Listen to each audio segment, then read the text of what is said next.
You'd be surprised at how much of an impact camera and visual settings can have on your gameplay in FC24. Right now, I'm going to show you, in my opinion, the best settings you can use. One of the most common comments I get is, what are your camera settings? Well, here they are. And if you want more content like this to help you in FC24, make sure you're subscribed to the channel. So if you weren't already aware, to change your camera and visual settings, you'll need to go into game settings. We're going to leave gameplay settings for now, and we're going to press R1 or RB on Xbox to get to the camera settings, and here you'll see what I use. I've been using co-op for years now, and I think it is by far the best camera setting. It gives you such a wide view of the pitch, and it doesn't move too much. I find some of the other camera settings sort of follow the player or follow the ball. I don't really like that. I like the camera to be as stable as possible, and co-op really gives you that. When you change custom camera settings to custom, you get the option to change the height and zoom of the camera. You could leave it as default, but I prefer to have control of that myself.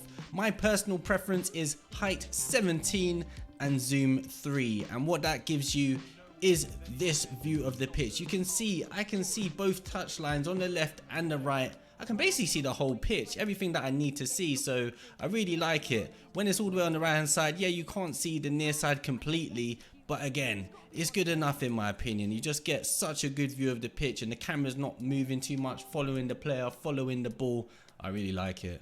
Far side focus I have set to 0 because I don't want the camera zooming in on the far side. I still want to see as much of the near side as possible. Ball tracking speed I've got set to 0. I believe that means there's no delay in the camera following the ball. Penalty area zoom we've got set to 0 because we don't want the camera angle changing when we get close to goal. We want it as fixed as possible. And power shot zoom we've got to off because I found it so annoying doing a power shot and the camera just zooming in.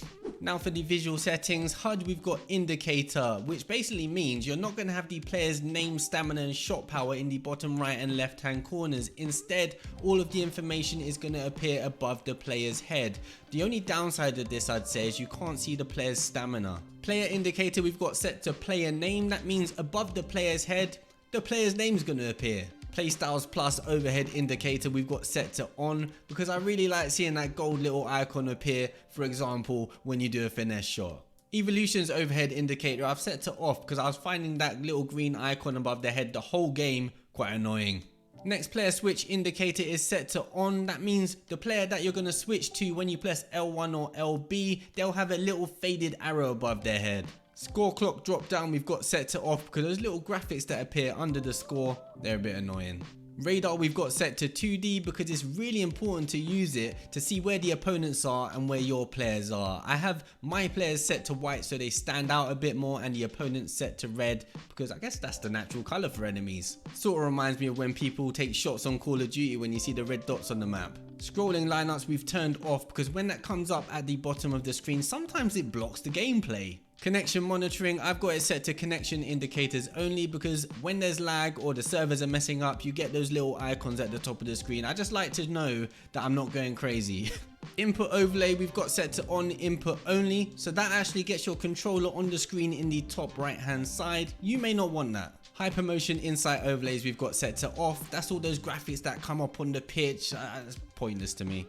So I'm in the squad battles game now, and I thought I'd just show you how it looks, and just look how much of the pitch you can see. Honestly, I really like these settings. You can see the default size indicator above the player's head. You see the player's name popping up over the player's head as well. You see it's not in the bottom left or right hand corners. Unfortunately, you can't see the stamina, but I prefer it this way personally. I've got the 2D radar at the bottom, which you should definitely be making use of to see where the opponents are and where your players are. We're going to take a power shot here. You can see it doesn't zoom in when you take the power shot. I think that's really off-putting as well. And as you get close to the penalty area, it also doesn't zoom in. So yeah, I really like these settings. Thought I'd give you a nice little goal to end on as well. Barcola, his evolution is crazy.